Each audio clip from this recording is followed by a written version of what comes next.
Hello, and welcome to the next episode of Lost in Criterion. I'm John Patrick Owatari Dorgan, and with me, as always, is a man who has never been burned at the stake. I am the Adam Glass. And fun fact, I have a very oddly vivid memory of a 7th grade English teacher. Not even English teacher, reading teacher, because for some reason those were separate classes in my 7th grade. It was Indiana. It was weird. Oh no, we had a reading class at Lexington too. Okay. So we read Call of the Wild, and that's all I remember. Yeah, I can't remember anything that we read. It was specifically like a reading comprehension thing, because I remember one activity that was to draw a picture based on a description in written text.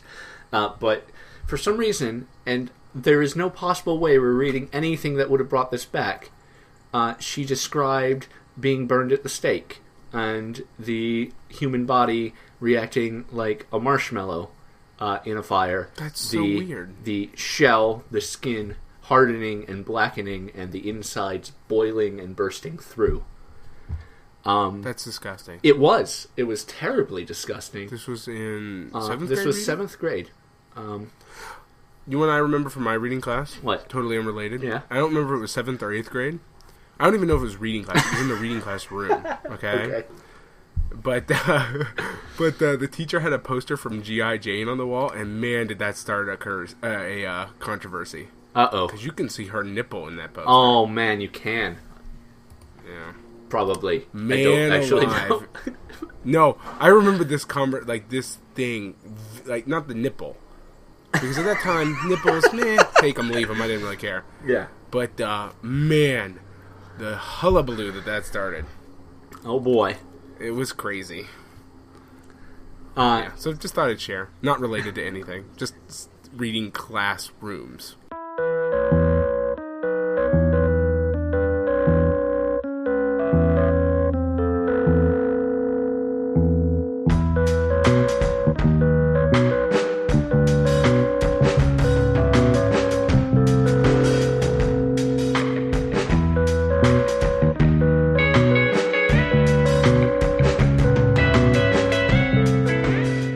So we're talking about being murdered at the stake because we are watching this week Carl Theodor Dreyer's The Passion of Joan of Arc, 1928 silent film. I'd never seen this before. You had, though? Yes, I watched it in one of my film classes in university. And I remember it not... Like, it's really weird because as soon as I started watching, I'm like, oh, I've seen this before. But, like, I couldn't... Despite this being a historical event, that I should actually just know what happens. Yeah. Like, I obviously I know how it ends, but I didn't remember any of the details. And I remember being bored enough to sleep when I watched it in university. Oh, no. Well, you put a bunch of students in a dark room with theater seating. Yeah. And a movie that doesn't have a soundtrack. Yeah. I mean, you're not going to have a good time. It's interesting. We were talking about this a little before. The soundtrack to this, Dreyer never made one. Dreyer had said that if someone did make one, it would only add to the film. What year did he die? He died in 1968, and it was in 1994, in fact, that what is considered the definitive soundtrack by a Dutch composer named John van de Boeren. I'm sorry, 1994. It was Richard Einhorn. Not I'm reading the wrong line of my information here. Richard Einhorn wrote an oratorio based on it, entitled Voice of Art, and that's the one that's included on the Criterion Collection DVD. But other people who have done soundtracks for this, Nick Cave, Cat Power, which I really want to hear. Okay. But yeah, just all kinds of different people. Well, I don't understand. I totally understand the compulsion. Yeah. But I also cannot comprehend it. Oh, yeah. And that's a weird sentence, okay? But, like, follow through with me. Speaking English is difficult. Follow through with me here. So, I understand the compulsion. To, like, this has no soundtrack. I must write a soundtrack for it. Yeah. If you're, like, really into music, right? But at the same time, the movie is so good because of the silence. Yes. It's really weird, and I know it's a matter of the situation at the time. Okay, like I mean, I know that like if that movie had been made, 10 years later? When 4 years later. When was it made? It was made in 28. So okay, so yeah, like less than like in a matter of years later, it would have obviously had dialogue. Yeah. But my issue is that because there is no soundtrack, all those whispers are essentially dead silence. Yeah. I mean, everything is dead silence, but because when you read something, you read it to yourself. Yes. If you're like me, I don't know. I've never really asked anybody else, but I've never read a title card out loud. I don't think. No. But I mean, watching you read a movie in your alone, head to yourself. but yes. Right. You hear something. Yes. In your head. Yes. Like, so like when they're talking and you're not hearing anything, it's like you're deaf for a minute. It's really a fascinating experience. Yeah. For me. No. Like, I could even see that happening in a modern audio film with audio, like just denying the viewer certain sound. Yeah. Like saying like you don't have access to this information. Yeah. What they're saying right now, you don't get to know. Exactly. And like that's fascinating to me, and I really enjoy that. And if you added audio to it, to me, suddenly that a lot of the poignancy would be gone. Right, and then also that adds a layer of the interpretation of the musician. Yeah. Which is not the director. Like, I mean, obviously, directors don't write the music, but they tell the music, the orchestra director they want. It is a collaborative effort. It is right, and they work together to make the music. I assume if they're at least good at their job. Yes, but you don't just give someone free reign to make your soundtrack. Right. But I also have this really like this image of like a really like adversarial relationship between the director of the film and the director of the orchestra. Like, so Joan of Arc is got this sort of jaunty medieval. Well, that's what I'm saying. Is that like minstrel thing going? As soon as you put music on it, you're telling people what you think of the film. Yes, exactly. Instead of what he thought of the film, which what he thought of the film was silence. Yeah. And so even hearing like the best orchestration or the definitive one kind of upsets me, because if he wanted that, he would have done it. Well, I think, and again we get into like death of the author, and oh gosh, I think we're gonna have that conversation again. I think one thing about this is watching the movie without a soundtrack is wonderful and a great baseline, and you want to do that with your first experience of the film, right? And then watching it with various sountracks would be interesting to me, just to see what those artists are bringing to I agree. Yeah, because then what you're doing is what you're really watching is different artists' interpretations of this film, which is fascinating in and of itself. Like, I mean, you get that with great pieces of music and art anyway. I mean, like, that's the whole kind of commons of art, right? Kind of concept. And I like that too, but like, to me, I can't imagine having watched this with a soundtrack right from the get-go. That seems like a terrible mistake. Like, if somebody did that to you... Well, the other thing is, the first time I experience a piece, I want to experience it as the author intended it to be experienced. I don't... Yeah, there's my interpretation and is my thing, but I want it presented to me how the author intended it to be presented. Right, exactly. Yeah, you don't want, like... because to me, like, there's a really fine line there, right? Like, if you start adding music to this, what's to stop you from going and colorizing it? Yeah. What's to stop you from going and adding weird sound effects? What's to stop you from... Right, exactly. How long do you have before you're George Lucasing it? Yes. And there's like CGI lightsaber battles happening behind Joan of Arc. Or you add extra people into the scenes because you think that like there should be during that crowd rebellion there should have been more people. And replace all those maces with walkie-talkies.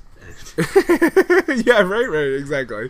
Recolor the M&Ms in the Skittles or whatever it was. I don't remember. Reese's Pieces. Yes. Oh, yeah.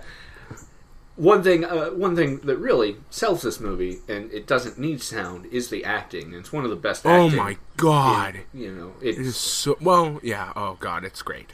Yeah.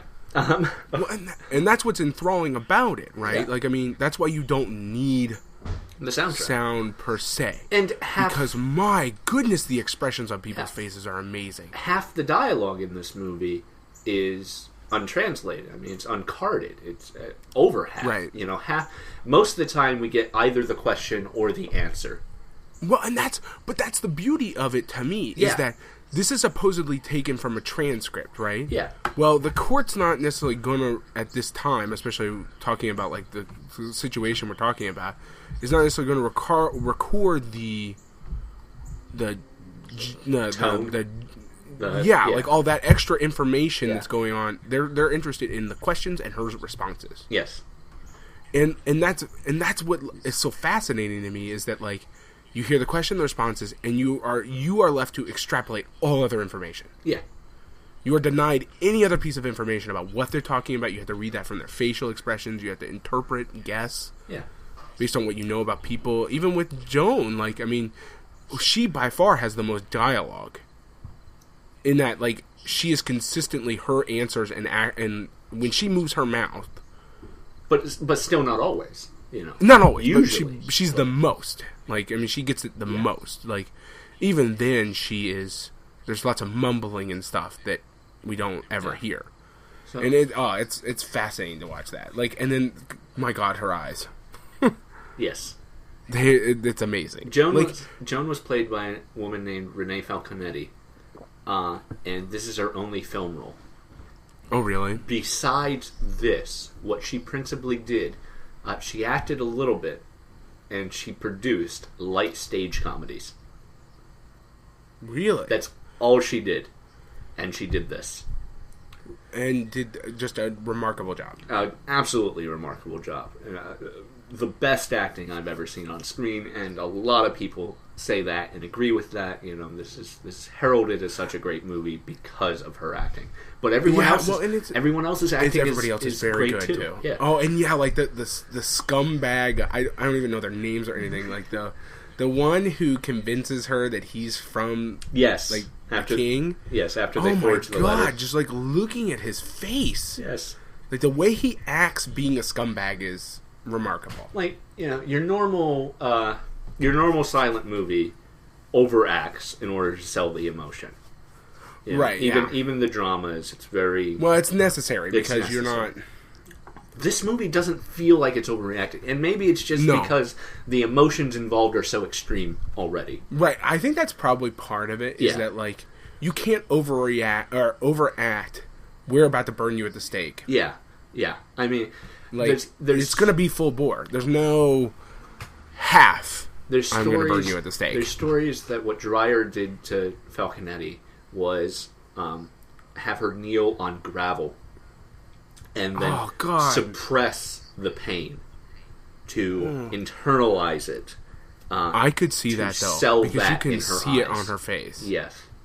I can see that. I can imagine that. Yeah, and that because when I feel she sorry looks at for you, her. I feel sorry. Oh yeah, when she looks at you, you see pain. But the pain in her face is it is a heartbreaking it's amazing. film. It is. It is really, really upsetting to watch. Like in not in like the bad way, like that we've had other films. Like it's upsetting because like it really is emotionally destructive. Yeah. But like, and then you know what though? It's not just acting though. Like to me, like the cinematography is pretty amazing considering the time period we're talking about. Yeah. Oh, and absolutely. Like we got that skull shot. That's the other thing with the grub crawling out of the eye socket and weird things like that. That like, how did you?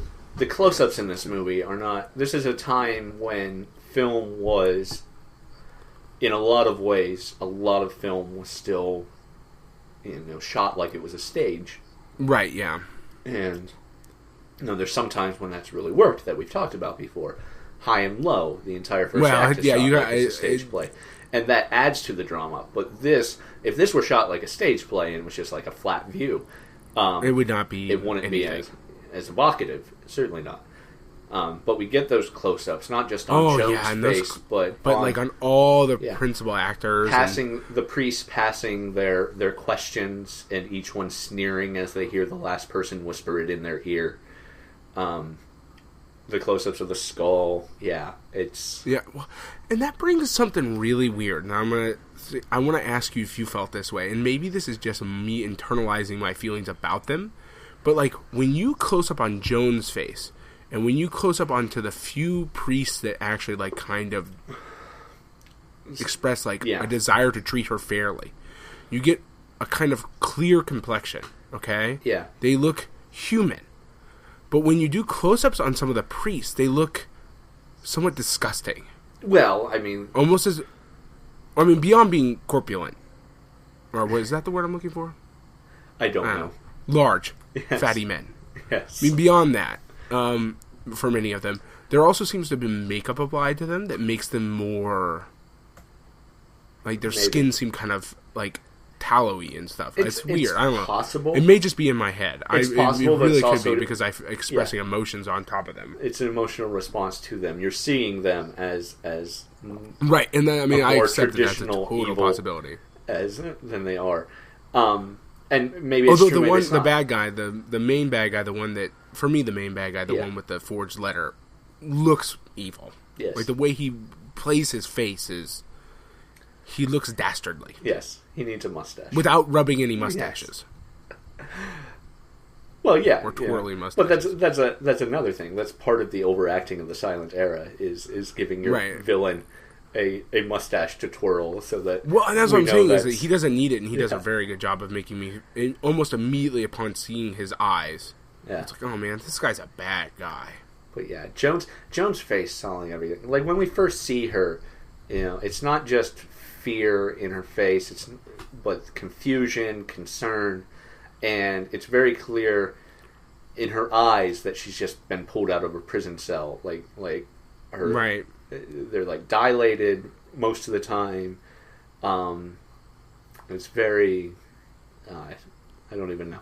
And then the look of hope when she sees that cross in the window. The shadow of the window making a cross on the floor, and then that priest with his fake letter. Stands in front of it. That's amazing. Yeah, when I saw that, I was like, "Oh, thank you, that was wonderful." Yes, like it's horrible, but I mean, it's wonderful in the movie. Yeah, no, he just trods on that, like it's amazing. And the fact that the crowd outside, awaiting the end of the trial, who are. At least at the end, all on Joan's side, and we're never seeing them not to be. But, the sideshows and acrobats outside of this, so weird. Of this complete kangaroo court. Mirroring the circus that is this trial. There's so much great imagery in this movie, too. It's really, it's masterfully... Like, there are movies we've watched where the acting was great. There are movies we watched where the imagery and the shooting has been wonderful, where the effects were good.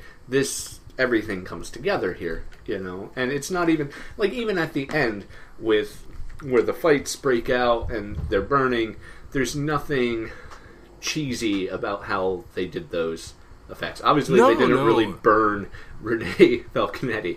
But nothing about it doesn't seem real. No seams are showing. Obviously, like, you feel you're in a movie. I mean, know you're in a movie, but you never, like, feel taken out of it. Like, there's no, like, her screaming. Well, I mean, obviously, beyond the fact that, like, she didn't do that. But, I mean, like, even, like, in the fight scene and stuff, like... There's a lot of fairly believable reactions and behaviors among the people involved, and it feels natural. That's a lot of control for the amount of people in that scene. Now there are a few exceptions, I think, and I don't know if they're purposeful. I don't think Dreyer was out. Obviously, this isn't a costume thing. This isn't a big ornate. Let's sell 14th or 15th century France in how everyone's dressed and what the staging looks like. But there's a few interesting choices that I have to imagine they're purposeful, but if they are, I don't know what they mean. When the guy's cutting Joan's hair, it's obviously very modern scissors. Okay. There is a priest right before they lead her out to be burned, for real to be burned at the very end, who's wearing horn-rimmed glasses. Which are both... Yeah, that's interesting. Yeah, are both... Yeah. The scissors thing I didn't really notice. I didn't care or notice. Yeah, I mean, they're both so quick. He does a very good job of emotionally capturing the viewer. That those, I noticed them, but it's not like they didn't pull me out. It's I only, basically missed them It's only entirely. thinking back on it that it becomes a thing for me. The helmets on the British guards, and all the British guards looking very German, actually. Well, which is very to me they interesting. look like doughboys. Yeah, In that, like, but yeah, I mean, the hats are very doughboy hats. They're World War I British, sort of. They're metallic and yeah, and shaped like that. really don't I don't know what French army looked Well, they were like. British that Army, time? but British Yeah. Army. I imagine that time? I imagine that is not how they did, and certainly not such shiny metal. Yeah, I would on too. everyone. In fact, I can't really figure out why they would need the helmets. No, not for what Because they're helmets doing. weren't a thing until you started dropping things out of the air Yeah. on people. Well, I mean, they're still Well, I mean, there's arrows, but like, I don't know that helmet would be of any benefit against an arrow. no, probably not. Keeps the sun it- out of your it eyes, just- nice though. I guess so. Keeps I you mean, from like, getting you could sunburned You on could the just back wear a of your head. sunbonnet, Yeah. for God's sake. Maybe they should. Well, I mean, that's Yeah, essentially maybe. what they are. They're metal sunbonnets. Yeah, and they, there was something really like I did notice that about the guards. The Yeah. guards did take me about. I mean, it could be accurate. I don't know. I don't have the historical knowledge to know. But like when I saw that, I was like, man, he's dressed like he's from 1935, Yeah. not 1914 or something. Yeah. Not. I don't Joan think of Arc. I don't think It's Dreyer not was weird. concerned about historical accuracy in that regard. No, or at least not in costuming. It was Yeah. obvious he was concerned as far as like the dialogue and the interplay between Joan of Arc and the. Well, he Clerics. used the actual transcripts as the basis. Well, of the I know, script, but like so, I mean, like he could have gone off script if he wanted to. yeah, But he chose to stay with that. You know what I mean, right? Like he chose to use that transcript, which means he does care about the historical accuracy Yeah. of the words that are spoken. He wants and the to- actions that are taken. he wants to sell down. It's interesting. The history of Joan of Arc is interesting, and how this was made. She was convicted. She was burned. 25 years later, they overturned her conviction. Just 25 years later, and that we're talking late 1400s. It was 1920 before she was finally canonized. Huh? That's interesting. And then this film was made in 1928.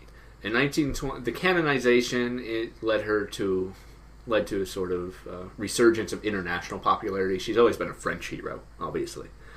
Right. But her canonization in the early 20th century is probably the only reason you know who she is. I know who she is.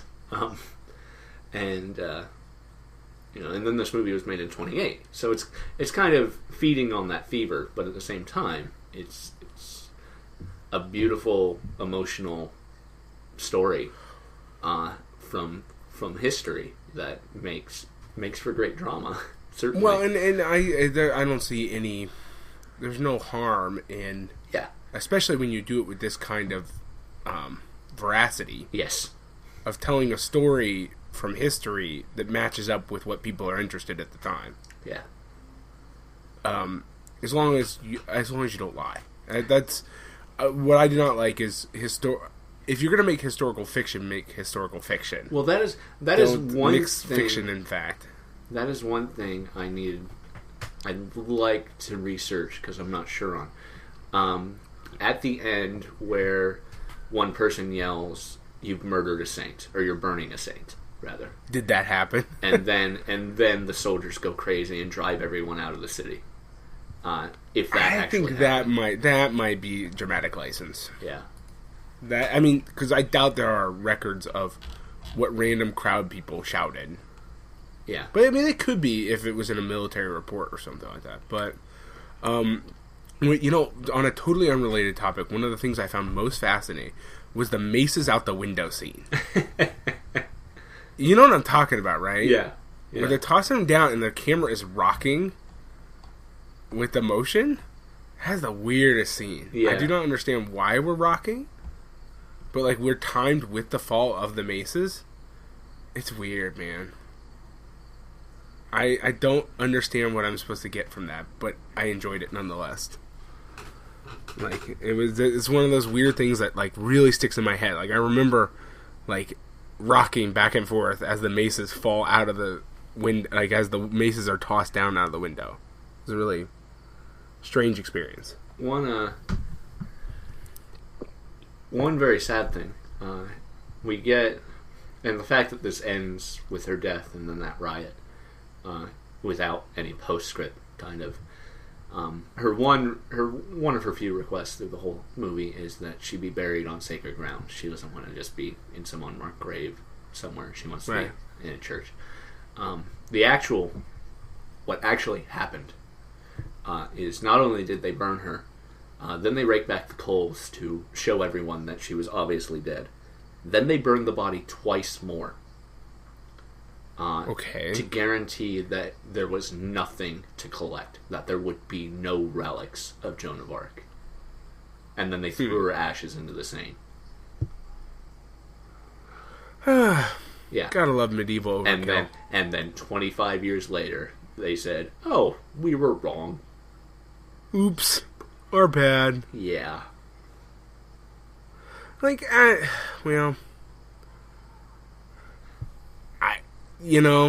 it's... I don't know how to say anything that's not, like, extremely prejudicing against religion at this point. Except for, it's just that, like, that's how they do. Yeah. At that time. Well, yeah. Because, like, it seems like everything... Like, I remember I had this book series. I forget, it was, like, the whatever cross-sections or something book series when I was a kid. And I had one about medieval... Like, about castles, right? Yeah. And part of it was discussing, like, the sort of, like, capital punishment used. There's nothing in there that wasn't overkill. No, there's not. Like, you know what I mean? Like, it's like the dude is dead. You're just more... is he more dead? When they're in the torture chamber, like that big spinning wheel of spikes. Yeah. I know they never actually are shown using it, but was it just for show? Because that's weird that exists. Yeah, no. What are you doing with that thing? Do they just stand up against it? Yeah, right? Like, I think you're supposed to ride on it. You get strapped to it and spin around. If my memory of History of the World Part 1 is correct, you're supposed to... They strap you on it, and, like, that way gravity delivers various, like, waves of pain and not pain, or something. I don't know. Here's a terrible thing. Another... The movie only hints. They never... You're supposed to be a little more familiar than the average person, I think, to understand all of this. She's actually on trial. Her heresy is that she's dressing as a man. That's you get she's that. I mean, I know and they sell that. I mean, a principal amount of the questions are: would you wear women's clothes? Are you going to stop wearing men's clothing? Yeah, exactly. So part of the nullification that was authorized by Pope Calixtus III, part of that trial, reversed the conviction because the original proceedings, had failed to consider doctrinal exceptions to the biblical clothing laws.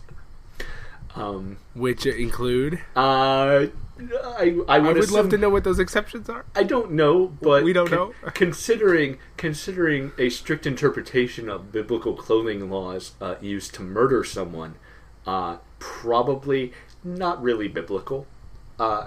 Well, no, and really, you're starting to get into everybody in that trial would have been. Yeah.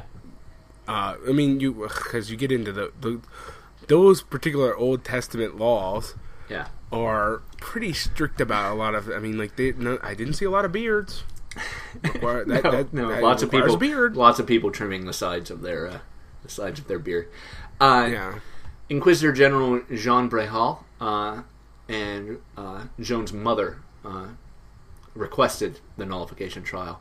Brehal drew up his final summary in June of 1456. prior to the final decision was July 7th, 1456, that they finally annulled everything. But in his final summary, he described Joan as a martyr as early as 1456, and implicated the late Pierre Cauchon, the head of the trial, I believe, with heresy for having convicted an innocent woman in pursuit of a secular vendetta.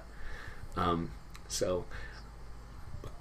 and that's like a very clear, apparent thing about this film that this film tries to make clear, and I don't, is that we're talking about using religious laws to pursue. Well, yeah. So you're using religious laws to make sure that what you want to have happen happens. I mean, it's that sort of. And that's the history of religion in politics. That's the original. Right, of course. It's like really what this movie is an indictment of theocracy in general. Yeah, that's what the Crusades were about. They weren't about protecting the Holy Land. They weren't about protecting, keeping Jerusalem in the hands of the Jews or the Christians. They were about expanding power. They were about expanding resources. They were about expanding land. They were, about making really big mistakes that come back to bite you in the ass later. Yeah, that's what most of those decisions are about too. So I like to think that everyone makes those decisions knowing that that's one of the consequences. You gotta we'll do this now, and then in it's gonna bite us in the ass years, later. Everyone will hate us, and it'll be great. Well, we're gonna be dead. They come back. Well, how? Let's not talk about the Crusades because I don't remember how much later it is that that you find the Islam. You find half of Europe being overrun. Yeah. We don't just have that, but I mean, part of any justification is Islamic terrorism against the West today is. It comes back to bite them in the butt 100 years later. Yeah, but it for the first time. Yeah. I don't think we really need to explore much. No. On this leg of conversation. The Joan of Arc thing it's really I was not expecting that, but considering the modern climate that we're in, it was fascinating to watch a movie that very clearly points out that the mix of church and state is not such a great idea. Well, yeah, but on the same hand, one of the things she's not on trial for is the fact that this is a woman who very much believes that she had a vision of Michael, in which God told her that she needed to dress as a man and go kill the English in war. That's fascinating that that's not part of the trial. Yeah, that's that seems like that would be. It's part of the trial in that they try to get her to admit that it was the devil who appeared to her. But that's not what she's on trial for. She's on trial for wearing dressing as a man. And it seems very kind of Al Capone-ish. We'll get him on tax fraud. Yeah. But at the same time, is she not committing some sort of heresy by saying that an angel appeared to her and told her to slaughter the English? Yeah. I say that because, that seems like something somebody would object to. Well, namely the English. You'd think. But their objection is on a much simpler moral ground. She wore pants. It's easier to prove. She's still wearing men's clothing. Yes. Which is super easy to prove when she's in prison and the only clothing you provide to her is men's clothing. So she either goes naked, which is a different heresy in itself. Right, and is definitely going to get her in trouble. Yeah. Or she wears men's clothing. Hooray. Go justice. Yeah, I do. It's amusing to me in a certain, in a sort of morbid way, the way the trial proceeds, though, because it's basically just we're going to find out just how guilty you are now. Yeah, it was a fascinating experience to watch, and I enjoyed it as much as I also was just heart-wrenched by it. Yeah. Because there was kind of two layers internally for me. There was the part that was really engrossed and like emotionally invested. And then there was also the part of me watching, wow, this is a heck of a court they've got going here. It was kind of amused by the entire thing of it. So. It's a monstrosity because you have to be amused or you're just sad. Yeah, exactly. Yeah, your choices are weep or laugh. Yeah. So, hooray absurdity. Yeah, it was, but it's, and then there are some moments when some of the larger clerics start waggling their jowls that are just legitimately funny. I just waggled my jowls, and yes, I'm looking at the Audacity recording, and some of the sound showed up. So I hope that really. I wonder what. I didn't hear anything, so I guess our listeners will get to find out what waggling jowls sound like. What my waggling jowls. You can overlay that over the movie. I should just. The definitive sound effect cut. I'll turn up the volume when we get to that point in the editing, and slow it down maybe so it's in like slow motion. Yeah, room, or something. I don't know. So, do you have anything else to say? I mean, this movie is just. It's another movie we like too much. I'm really glad that it is part of the Criterion collection. Yeah. And that it gave me a chance to watch it again. Because I have almost no memory of the first time I watched it. That's because you were asleep in college. Well, I don't remember how much I slept through. I remember parts of it. Yeah. But my point is that, like, it is kind of a crime that I didn't actually watch it the first time. And I'm glad I could, save myself here. This movie, again, because it was wonderful. A bit like Autumn Sonata. This movie is the perfect length because if it were any longer, you'd just be completely emotionally broken. Yeah, that's true. But this movie is 82 minutes long, and I would suggest if you watch it, set aside at least an hour and a half, 2 hours, because you're going to need to recover. Yeah, or maybe take a break, which is what I did. Take a break. I mean, like, and we're not in a, like, some of the other bad movies where I've had to take breaks. This is, because it's a very intense movie. I'm not taking breaks for the same reason I took breaks for Salvo.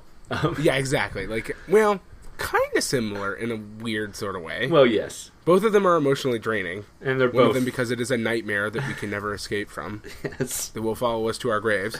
And one of them because the acting and the pacing of the film is excellent. Yeah. In fact, that's actually something that we didn't talk about, but that's one of the amazing things to me is the pacing. Oh, yeah. Is, like, you get that... Those moments of no dialogue are perfectly spaced to drive you to the point of madness. Yeah. and not in a bad way. Again, like, when they finally say something, you're like, oh, thank God they said something. Yeah. Because for most of the time, you're just experiencing the emotions. All you're doing is seeing faces and their feelings. I kept forgetting that we were speaking French, and I kept trying to read their lips. Yes, me too. Yeah. It's like, what did he say? And sometimes it's easy, like when she says the Lord's Prayer, when they ask her to say the Lord's Prayer, the pacing is still the same in the Lord's Prayer, no matter where you are. But so it was easier to pick up on some of them, but others, it's French, and I don't speak court French for sure. I barely speak any French. I speak zero French. Yeah. Like, maybe even possibly negative French. Yes. Probably most of the French I think I know is wrong, so that I think that actually equals a negative. Unless at some point one of the priests was asking how to get to the library, I really had no hope of reading anyone's lips. Where's the biblioteca? I don't know what French for it's library is even. I believe. All right, so here's something. The only thing that was really... what does it say in that, super long scroll at the beginning? Oh, the super long scroll... Because that's not translated at all. No, this is a really interesting explaining the context, thing. Right? This is a really interesting thing that I'm glad you asked about, because it gives me a chance to bring this up. That really long scroll is actually about how the movie was lost. Completely lost. The original print, gone. The only thing that existed were some pieces of a second edit that Dreyer did. But all the printings were lost. And then in 1981, someone found a full copy in a closet in an insane asylum. Oh my gosh. Really? In an asylum. And it was... Please tell me it was abandoned insane asylum. It was not abandoned. It was not abandoned. That would have been... Not that yet. would have been even better somehow. I'm sure it is now, but... and it's nitrate film, obviously, being the technology of the time. So if they had opened it, it would have been destroyed. More than likely. Yeah, it would have just disintegrated. But they saw that it was a film canister, and I don't know. We're smart enough not to open it. I don't know if they knew what was in it or not. I don't know if it was labeled. You know that, like, but instead everybody of should opening know that if you find a film canister, the first thing you do is not open it. Yeah. Instead of opening it, they called in people who would know what they were doing, and sure enough, well, yeah, because you can. What is it? There's some. Yeah, I've seen that happen. Like they submerge it in something and open it, but no, that's amazing. Isn't it interesting how often that happens? That the greatest films in history are just lost. Well, because they're not the greatest film in history when they're released. They're the greatest film in history when somebody goes back and says, "Man, that was a really good film we watched 30 years ago." Crap. Like this, I imagine that in 1928, 8 years after she's been canonized in France, probably people this loved was it. super popular. It would have to have been. I know, but at the same time, like at that time, from everything I've read, like nobody knew where film was going. Yeah. And so kind of all film was just throwaway art. Yeah, I guess that's true. Like you made it, people watched it, and then it was done. It was gone. You were finished with it. And so like a lot of film has been that way. I mean, it's just... Yeah. And now, I mean, like, we have the wonderful benefit that, like, theoretically, we can keep it from ever being lost again, assuming that the world doesn't get hit by an asteroid. Yes. Which is a fairly large assumption, but nonetheless. But, yeah, no, I'm glad. That's fascinating. I was wondering, because, like, they didn't translate that at all on the copy I watched. No, they didn't. Like, they didn't translate here's it a lot of French. Yeah. It was just a lot of untranslated French, and I thought, is that important? And then I saw the year 1981, and I had already read about. So I figured, like, I kind of figured what's going on. I zoned out once I realized that was not going to have any information for me. I think I am assuming a lot about what was stated in there, but right, because we don't know, like it wasn't translated, so maybe it just happens to have 1981 and it's Dreyer's shopping list. Maybe. Dated 1981. Wait, that doesn't make any sense. Oh. But you know what I mean. Well, so that's fascinating. Big props to Dreyer. Big props to the cinematographer, whoever he is. Whoever he may be. Good job. Way to go get him, Tiger. Well, I'm gonna look him up real quick because it's Yeah, it'd be interesting to see if he made any other films. Rudolph, I don't do any research. I expect you to do all that. Rudolph Maté, who directed quite a bit, but anything we know. Nothing I'm seeing that I would know. He was cinematographer on a few other Dreyer films, including Vampire, which he made was his next movie. He was the original cinematographer on the original To Be or Not to Be, the 1942 comedy. Pride of the Yankees, Sahara, Gilda, Down to Earth, Lady from Shanghai, 47. Well, considering the technology had at his disposal, yeah, props. He did super great. Yeah. Oh, he worked on some Laurel and Hardy shorts too. So, nominated for an Academy Award. What word was that? Academy Award. I can't talk. Yeah, me neither. For his cinematography. Why on earth are we doing Hitchcock's, a podcast? Foreign correspondent. So he worked with Hitchcock a bit too. So, well, fascinating. But he's super. So he's it's everything. This movie just hits so many of the right notes on all ends. Well, probably for me the most fascinating element of it is the fact that when it was made, how astoundingly well made it is. Yes. You know what I'm saying, right? Like, I mean, it's a good movie watching it now.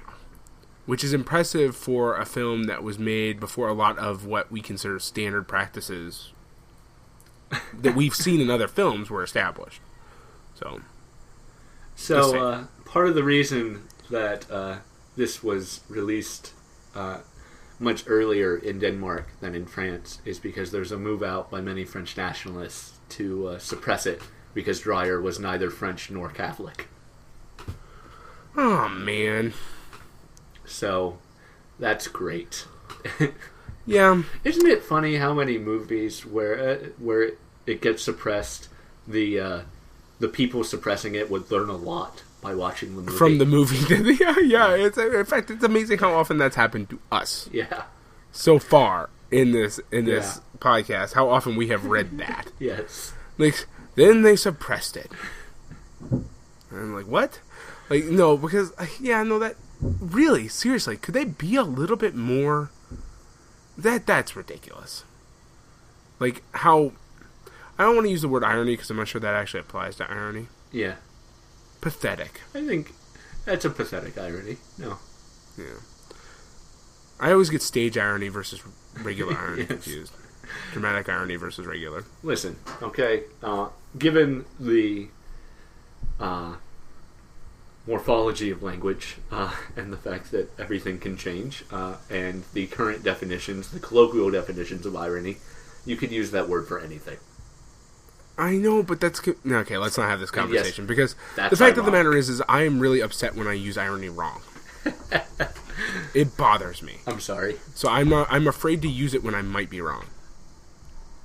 Because I know that a black fly in your Chardonnay is not irony. Oh. It's sadness. So, alright, let's so what's our next movie, Adam? Well, no, here's another interesting note I just read that I'd forgotten about. So they're found in the janitor's closet of a mental institution in Oslo, of all places. That's so weird. Yeah, how'd they get there? They were labeled. They were sent to the Norwegian Film Institute, and no one did anything with them for 3 years. No one touched them. It was then that they discovered it was the original cut. So it was in Oslo, okay? Yeah. Did it have some sort of subtitling on it? No. There's never been discovered any records of it being shipped to Oslo. That's so weird. So there must have been like some French inmate, or not inmate, patient. I have no doubt. That's such a weird. That would be the most amazing thing. Never shown. This would never have been shown to mental patients. No, exactly. So why is it there? That's madness. The suggestion is that the director of the institution had requested a copy because he was a published historian. That's the best anyone's got. That's so wild. Yeah. Well, thank goodness for him. Thank goodness for something that happened that got this film to Oslo, to a mental institution. Yeah. So that's so weird. Yeah. So there was a lot of government and church censorship going on with the movie. So the cut that had existed prior to that original Dreyer cut, which is the 82-minute cut we watched, was down to 61 minutes. Wow! What did they cut out? I don't know. I don't understand what they would have cut out. What is there in there that's... I don't know. Man. I can't even imagine. Can you imagine? Do you have any guesses about what they would have cut out? I really don't know. Considering the time... Yeah, right? I assume that even the church at the time would not want to be quite as negatively portrayed as... even though they had, quite admitted to the fact that this was a mistake. Yeah. And basically found the guy heading up everything as a heretic himself. But, at the same time, people were weird. Yeah. No, institutions are weirder. Yes, it's... Well, I'm glad they found the proper version, too, because... Yes. Because it's I can't imagine what would be missing. Yeah. Well, So, Adam, Next week. what's next week? Next week we'll be talking about Herc Harvey's 1962 independent horror film, Carnival of Souls. Shot for $30,000 over the course of 3 weeks in Lawrence, Kansas. And if you're going to watch it, be careful not to watch the riff tracks version of it. Yes, well, a movie so great that its initial wide DVD release had Mike Nelson doing his own riff of it. Yeah, exactly. In the official release. That's amazing. Yes. So, one of the few movies Mike Nelson has riffed twice, I would think. There's a few more, I think. I'm sure there's I've seen multiples. There's a lot of riff tracks where they are redoing some of the original MST3K stuff. MST3K stuff. I don't know if that's true, actually. I think it is, but... I think I've seen some. Yeah. Anyway. So, we'll be talking about that next week. Carnival of Souls. Thanks for listening this week, and it's a weird sort of emotional pivot that we're making. Yes. Prepare for madness. Yeah, All right. Or something. Talk to you next week. Thanks. Yep, see you next time.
You've been listening to Lost in Criterion, a production of With Two Brains.